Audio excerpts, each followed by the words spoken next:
이 잠언 8장 32절에서 36절 이 말씀은요, 제가 내게 경청하라 이 주제로 이렇게 소개를 드렸는데요. 잠언 8장 32절에서 33절을 다시 보죠. 잠언 8장 32절에서 33절을 다시 봅니다. 그러므로 오 너희 자녀들아 이제 내게 경청하라. 내 길들을 지키는 자들은 복이 있느니라. 훈계를 듣고 현명하게 되면 그것을 거절하지 말라고 그랬어요. 자, 이렇게 훈계를 하고 있어요. 자, 여러분들 잠언 8장은 이제 주목해서 보고 계세요. 22절부터 26절까지는 어느 때를 말하고 있는 것이냐면 창세기 1장 1절 이전의 때를 갖다 언급하고 있어요. 잠언 8장 22절에서 26절은 창세기 1장 1절 이전의 때를 말하고 있습니다. 그리고 잠언 8장 27절에서 30절은 창세기 1장 2절을 언급하고 있어요. 창세기 1장 2절. 자, 그리고 또 잠언 8장 31절은 아담의 타락에서부터 창세기 3장에서부터 요한복음 13장의 마지막 아담에게로 시대를 건너 뛰어넘고 있어요. 시대를 건너 뛰어넘고 있어요. 또 잠언 8장 32절에서 36장 이 사이에서는 성령님께서 사도행전 2장의 오순절에 성령님께서 강림하심 이후에 사도행전 28장까지 주인들에게 주님을 영접하라고 계속해서 권면하고 계셔요. 이렇게 구분이 되어 있어요. 잠언 8장에. 여러분들 염두에 두시고 세대적으로 잠언 8장 읽어보시면 아주 많은 도움을 얻을 수가 있을 거예요. 자, 그런데 이 웨스트코트와 홀트의 신약 성경이 있어요. 이것이 1881년, 81년판이에요. 자, 이것이 원천이 된 바티칸 사본에는 잠언 8장 33절이 전체가 없어요. 아예 없어요. 너무나도 안타까운 일이죠. 예수 그리스도를 예표하는 이 지혜의 마지막 탄원이 이 잠언 8장 33절에서 훈계에 대해서 언급을 하고 있어요. 잠언 8장 33절을 같이 보겠습니다. 훈계를 듣고 현명하게 되며 그것을 거절하지 말라 그랬습니다. 훈계를 듣고 현명하게 되며 그것을 거절하지 말라 이렇게 권면하고 있어요. 그런데 이걸 갖다 싹 지워버린 거예요. 성경에서. 그러니까 이 변개된 성경은 훈계를 안 들어도 되죠. 아주 극단적으로 말하면. 극단적으로 하면 훈계를 들을 필요가 없어요. 예수 그리스도라 훈계를 들을 필요가 없는 것이요. 단순한 과학적인 지식이 아니에요. 하나님을 아는 것을 말하는 거예요. 이 지식이라는, 이 지혜라는 것은. 35절에. 이는 나를 만나는 자마다 생명을 얻고 주의 은총을 받을 것입니다. 지혜를 만나는 자마다 생명을 얻고 주의 은총을 받을 것이라 이거예요. 예수 그리스도. 그분을 만나는 자마다예요. 그래서 이 통찰력이나 종교적인 진리를 지성으로 이해하는 것보다는 인생의 지혜를 우리가 더 많은 인생에 있어서 지혜가 더 많은 영향을 끼쳐요. 그래서 이 진리의 마지막 선포가 잠언 8장 32절이죠. 다시 봐요. 그러므로 오 너희 자녀들아 이제 내게 경청하라. 내 길들을 지키는 자들은 복이 있느니라. 지혜가 말씀하시는 훈계들을 경청하는 자들은 복이 있다고 그랬어요. 듣고자 하면 누구든지 다 들을 수가 있어요. 듣고자 하면 누구든지 다 들을 수가 있어요. 누구든지, 자, 이것이 특권층에 누구 특정한 사람만 들을 수 있는 자격이 아니라 누구에게든지 들을 수 있는 길을 갖다 열어놓으신 거예요. 그렇기 때문에 사복음서에서도 예수님께서 들을 귀 있는 자는 들을지어다 그랬어요. 들을 귀 있는 자들. 겸손하고 마음이 열린 자들은 들을지어다 이거죠. 마음이 닫혀지고 지혜를 거부하는 자들은 방법이 없어요. 방법이. 요한계시록에도 2장 3장에서 성령께서 교회들에게 말씀하시는 것을 들을지어다 그랬잖아요. 안 들으면 할 수 없는 거죠. 지혜는 비교를 합니다. 이 잠언 8장 10절에 11절에 보면 비교를 해요. 이것저것. 두 번째는 이제 연상을 해요. 잠언 8장 12절 봅니다. 12절. 나 지혜는 신중함과 함께 거하며 창의적 지식을 찾아내느니라 그랬어요. 그 다음에 반복을 해요. 반복을 해요. 그냥 한 번에 끝나는 거 아니에요. 8장 2절 3절 보세요. 그녀가 높은 곳 꼭대기의 길 네거리에 서서 성문들과 성읍 입구와 문들로 들어오는 자리에서 부르느니라. 오늘날 이 시대의 거리 설교자들을 말하는 것이에요. 이 시대에. 그리고 또 탄원을 해요. 받아들이라 이게 33절에 있는데 훈계를 듣고 현명하게 되면 그것을 거절하지 말라고 탄원하고 있어요. 그리고 지혜는 자신에게 최종 권위가 있다 이거예요. 자신에게. 15절에서 16절을 봅니다. 나를 통하여 왕들이 치리하며 통치자들이 정의를 세우고 나를 통하여 통치자들과 귀족들 그 세상의 모든 재판관들이 다스리느니라. 지혜인 나를 통하여 그런데 된다 이거였어요. 그러니까 최종 권위가 누구가 있어? 예수님한테 있는 거예요. 34절에서 36절은 읽습니다. 내게 들으며 날마다 나의 문들에서 지켜보고 나의 문설주들에서 기다리는 자는 복이 있나니 이는 나를 만나는 자보다 생명을 얻고 주의 은총을 받을 것임이니라. 그러나 나를 거슬러 죄를 짓는 자는 자기 혼을 해치는 자니 나를 미워하는 모든 자들은 죽음을 사랑하는 자들이라 그랬어요. 죽음을 사랑하는 자들. 자, 그래서 예수님께서는 이 킹제임 성경의 인쇄물들을 통해서 거기서 번역된 성경들을 다 포함해가지고 지금 당장이라도 우리 앞으로 당장 걸어 나올 듯한 기분이에요. 이걸 딱 읽어보면 아주 살아서 우리 앞에서 꿈틀꿈틀 살아서 역사하는 말씀 같다 이거예요. 그런 심정으로 읽어보세요. 나한테 진짜 살아서 꿈틀꿈틀 그러는 그런 느낌이에요. 제가 감리교에서 한 지금부터 80년, 한 6년, 5년 그때 어느 부흥사한테 들었어요. 근데 그 사람이 제가 그때에 딱 마음에 드는 한마디가 있었어요. 다른 걸 몰라도. 내가 은혜를 받고 나니까 그 부흥사 이제 하는 말이 성경 말씀이 내 눈앞에 꿈틀꿈틀 살아서 역사하더라. 이 말을 하더라고요. 그리고 제가 이제 거듭 나와서 말씀을 계속 배우고 제가 이제 이 성경 구절대로 묵상할 때마다 어떤 때는 실제적으로 이렇게 실감나게 살아서 역사하는 그런 기분이 들어요. 이 말씀들이. 그런 걸 아직까지 못 느끼시는 분들은 아직까지도 말씀에 대한 뜨거움이 좀 덜해. 말씀을 읽을 때 참 뜨겁다. 이런 그 감동을 받아야 돼요. 이런 감동을.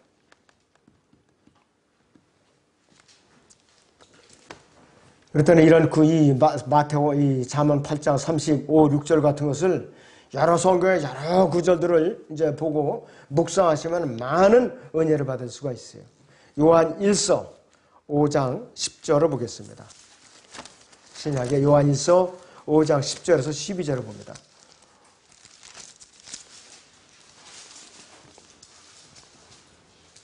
하나님의 아들을 믿는 자는 자기 안에 그 증거가 있고 하나님을 믿지 아니하는 자는 하나님을 거짓말쟁이로 만드나니 이는 하나님께서 그 아들에 관하여 주신 증거를 믿지 아니하기 때문이라.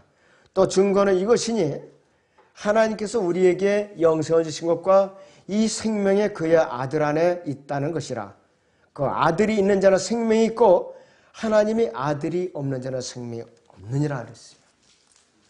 여러분 부인할 수 없는 사실이에요. 내 안에 성령이 안 계시는데 무슨 하나님의 아들이 있어요. 새빨간 거짓말에 불과하다 이것이. 이 철학자들은 이 잠언, 특히 잠언 8장 후반부를 아주 싫어해요. 이 사람들은. 자기들의 양심을 콕콕 찔르는 내용이 다 들어가 있거든요. 그러니까 이런 구절들은 성경에 좀 없었으면 하는 심정이에요. 그들은. 너무나도 안타까운 일이죠. 성경적인 기준으로 볼 때요, 그리스의 위대한 철학자들이라고 자랑하는 자들, 즉 소위 지혜를 사랑한다는 소피스트들이라고 그래요. 그들을. 이들은 어떻게 하면 성경을 부인할까, 자기들이 주장을 내세울까, 이것만 반나스리 연구하는 사람들이에요. 그러니까 구원을 받을 수가 없어요. 그래서 다른 사람들까지 전부 멸망의 길로 집어넣는 거죠. 이들이 논쟁은 무엇이냐?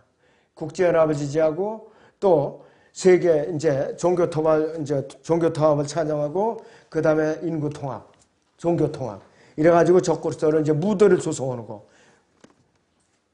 그래가지고 기반이 조성되면은 하나님을 그분의 포도원에서 내쫓아버릴 거예요.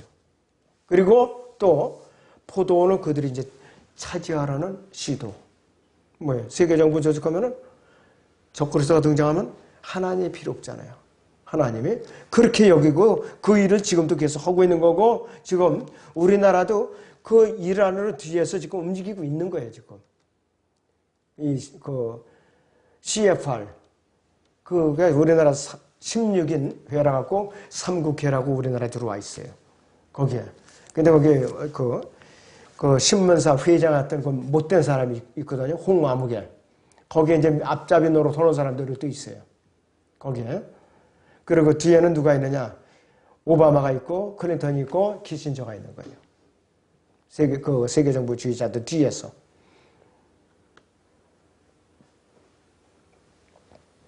예수 그리스도의 말씀을 듣는 자들은 복이 있다고 그랬어요. 진짜 복이 있다고 그랬어요. 우리는 매일같이 양우리의 문을 지키고 또 문에서 기도로 깨어있는 사람은 진짜로 복이 있는 사람이에요. 양우리를 지키는 것도 너무 감격적인 거예요. 좋은 자리에 앉는 건 고사하고. 응? 자, 사람은 이런 사람은 복이 있다고 그러는데 예수 그리스도를 찾는 사람, 이 사람은 복이 있고 그분 안에 생명이 있기 때문에 우리는 그분은 우리의 빛이고 인류의 빛이기 때문에 그분을 비껴나면 금방 우리에게 암흑세계가 오는 거예요. 암흑세계가 온다 이것이. 그래서 철학도 우리는 붙들면 안 되고 과학도 우리는 붙들면 안 돼요.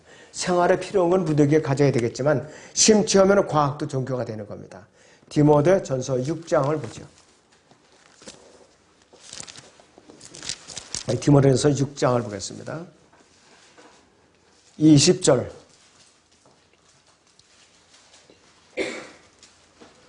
오 디모데야, 네게 맡겨진 것을 지키고 비속하고 허황된 말장난과 거짓되이 일컬어지는 과학의 반론을 피하라 했습니다. 이걸 붙들고 있으면은 그 사람은 어떻게 되느냐? 엉뚱한 길로 빠지는 거예요. 골로새 2장 8절을 봅니다. 골로새 2장 8절. 아무도 너희를 철학과 헛된 속임수로 누락질하지 못하도록 주의하라.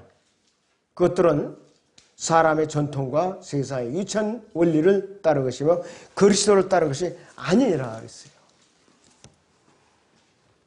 철학에 심취해서도 안 되고 과학에 심취해서도 안 돼요. 예수 그리스도를 받아들인 성도는요, 엄청나게 변화가 와요. 의롭게 되죠. 로마서 5장 있는 대로 의롭게 되고 또 우리는 그분의 피로서 구속을 받죠. 그 순간에. 또 우리는 그분의 양자가 되고 거듭나게 되고 우리가 깨끗하게 되고 우리가 죄 용서를 받고 물론 구원받는 것도 물론이고 또 우리는 의롭다고 이제 받는 거예요. 예수님께로부터 선포를 해주시는 거예요. 요한일서 4장 17절을 보겠습니다. 요한 1서 4장 17절입니다.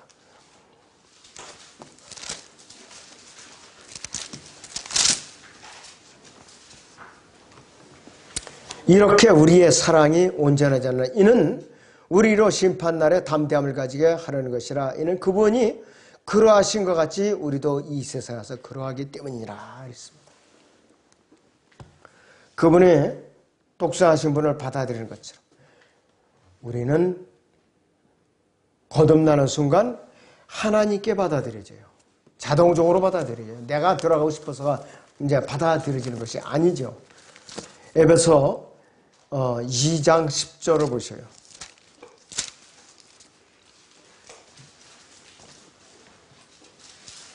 우리는 그분의 작품이니 그리스도 예수 안에서 선한 일들을 위하여 창조되느니라. 이 일들은 하나님께서 미리 정하시어 우리로 그것들 가운데서 행하게 하려 하신 것이라 그랬습니다. 하나님의 작품으로 재탄생을 했는데 그 이상 바랄 것이 뭐가 있어요? 엄청난 축복입니다. 이것은. 그리고 이 잠언 맨 끝에 절에 8장 36절에서 그러나 나를 거슬러 죄를 짓는 자는 이렇게 나와요. 나를 거슬러 죄를 짓는 자는. 이 죄는 어디서부터 세대적으로 언제부터 해당이 되느냐면 요한복음 15장 이후부터는 죄를 짓는 자는 기본적으로 예수님을 거부하는 자예요. 여기서 나를 거슬러 죄를 짓는 자는 세대적으로 요한복음 15장 이후부터 우리가 쉬고 오는 그 시점까지 복음을 거절하는 자들이에요. 자기 혼을 거스르는 자들이에요. 즉 다시 말하면 자기 혼을 해치는 자. 자기 혼을 해치는 자는 지옥 간다 이 말이에요. 지옥을 가는 자들이라 이것이. 이러한 의미에서 볼 때 죄를 엉뚱한 말로 바꿔서 자멸이라든지 자기 부정이라는 그러한 말은 철학자들의 말에 맞긴 맞아요. 완전히 자기 혼을 해치는 것이에요. 그러나 그럼에도 불구하고 이런 용어는 부분적인 진리일 뿐이에요. 정답은 아니에요. 아직까지. 어떠한 용도로든지 어떠한 용어로든지 예수 그리스도의 다른 이름으로 어떠한 종교, 신념, 교리, 강령 이런 것을 붙들고 자기를 구원해 줄 것이라고 믿는 자들은 자기 혼을 해치는 자들이에요. 이유불문하고. 창조의 말씀과 계명들을 존귀하게 여기는 자들. 이런 자들은 예수님께서 육신으로 나타나셨고 또 우리에게 보여줬고 또 이렇게 만져진 바 되었고 흠없이 사셨고 죄인들을 위해서 죽으신 바로 그분을 받아들이는 자만이 자기 혼을 해치지 않는 자라 이것이에요. 자, 합법적으로 창조주께서 하나님께서 소유하신 것들을 거부함으로써 하나님을 거부하는 자는 자기 혼을 해치는 자, 멸망을 해서 이제 알아서 가는 자들이에요. 자, 그들은 어떤 자들이냐? 이웃을 해치는 자들이에요. 자기만 망하면 되는데 이웃까지 해치는 자들이라겠어요. 또 자기 자신의 혼을 스스로 살해하고 죄 없이 영원하게 살 수 있는 생명을 파괴시키는 자들이라 이것이에요. 자, 이런 자들은 자기 생명을 마귀에게 내어주는 자들이에요. 자기 생명을 마귀에게 내어주는 자들. 사도행전 4장 12절 봅니다. 사도행전 4장 12절.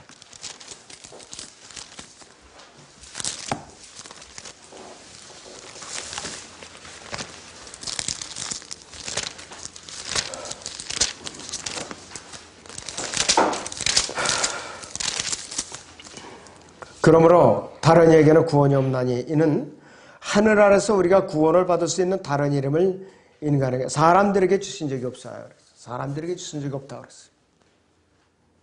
다른 데서 찾으면 안 돼요. 그렇기 때문에 이들은 잠언 8장 36절 하반절에 있는 나를 미워하는 모든 자들은 죽음을 사랑하는 자들이었어요. 예수님을 미워하는 모든 자들, 하나님을 미워하는 모든 자들, 죽음을 사랑하는 자들이었어요. 그런데 이들은 어떤 자들이냐? 예수님께서 자기들을 다스리는 것을 거부하는 자들이에요. 그리고 예수님께서 그분의 피로 사신 성도들이 실족하거나 타락하는 것을 아주 좋아하면서 박수치는 자들이에요. 또 이들은 하나님의 말씀을 계속 변개시키는 자들이에요. 그리고 이들은 적그리스도를 등장하기 위해서 세계 단일 정부 무대를 부지런히 조성하는 자들이에요. 그러나 하나님의 말씀은 이 세상에 속하지 않은 바른 교리들을 믿고 실행하는 사람들에게 주어졌어요. 우리에게 권한이 주어졌다 이거예요. 다른 자들한테 주어진 것이 아니고. 죽음을 사랑하는 자들은 예수님께서 육신을 입고 이 땅에 오신 것을 싫어하는 자들이에요. 아주 싫어하는 자들이에요. 자, 그래서 잠언은 전체 31장 중에 20개 장이 부정적이에요. 그리고 8개 장이 긍정적이에요. 4개는 중립적이에요. 그러니까 이 배교한 라우디케아 교회 시대는 지혜를 선포하는 데 있어서 60%가 긍정적으로 강단에서 선포를 해요. 그러니까 사람들이 가려운 길을 긁어주는 데는 아주 최상의 설교예요. 아주 듣기 좋으니까. 그리고 25% 정도만 어떻게 하느냐. 긍정적. 60%가 부정적. 그러니까 받아들이기가 사람들이 싫어한다. 이게 25%만이 받아들여요. 열렸고 귀가. 그러니까 이 라우디케아 교회 시대의 강단에 선포되는 설교의 대부분이 듣기 좋으라고 가여운 귀로만 살살 긁어주는 긍정적인 설교가 대부분이고 극히 일부분만이 부정적인 설교예요. 저같이 재미없는 설교, 거친 설교, 유머도 잘 쓰지 않고 이런 이제 부정적인 설교밖에 없어요. 그러니까 사람들이 모여들질 않아요. 안 된 얘기지만. 근데 구수한 얘기하고 예와 잘 듣고 잘 들고 그 아주 재미난 얘기 해보세요. 많이 가잖아요. 그쪽으로 사람들이. 굉장히 많이 몰려들어요. 그리고 유튜브 동영상도 많이 들어요. 그런 사람들은. 내용을 제가 보면 아무것도 없어요. 그래서는 아무것도 없어요. 이것이 이 라우디케아 교회의 특징이에요. 아무튼 우리는 인기에 영합하지 않는 여러분들이 되시기를 주님의 이름으로 축원합니다. 기도하겠습니다.